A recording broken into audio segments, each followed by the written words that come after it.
Because I know when you're in a game, you're worried about a lot of things, but you know, you guys have been kind of rotating a couple guys at guard with Zach and Jake, and Jake got the start, a true freshman, his first game at Texas, and all those people. But I know you're not a coach, but you're a leader. How do you think those guys did and Jake did in his first start as a redshirt freshman? You know, they did a great job. They were able to block out all the sort of pageantry of the crowd and everything else going around, and only worry about the 11 guys on defense, which is really nice.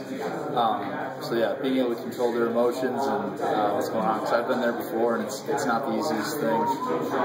But they did a great job, schematically and communication-wise. They did a good job. Right. Certainly, Zach's played some football for this team before, but how did Jake handle that? I mean, redshirt freshman. Even in this day and age, you don't see a lot of redshirt freshmen players start, especially on the offensive line. You know, what kind of makes him tick in your mind, and what do you think he did particularly well?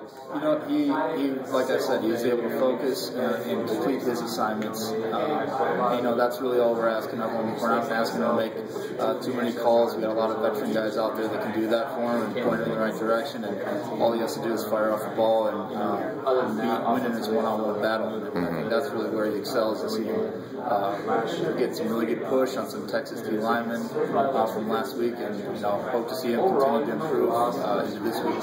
Right. I know we've talked a lot about the guys, you know, rotating in and out in past years, but when you're in there, whether it's Jake or Zach in there, do you really notice who's even in there, or is it just kind of like you don't really notice it much because they're performing, you know, pretty well?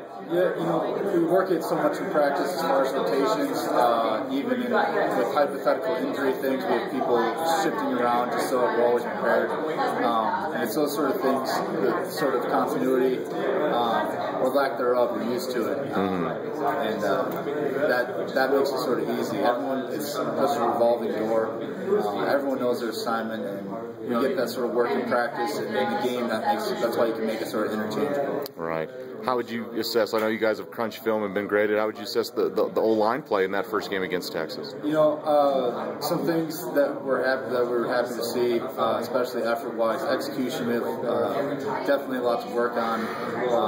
Shore up some protections. You know, Brett had a few times that he got the ball off and still got hit, and eliminating those sort of hits that don't stack up in the game can really help this offense move. Right.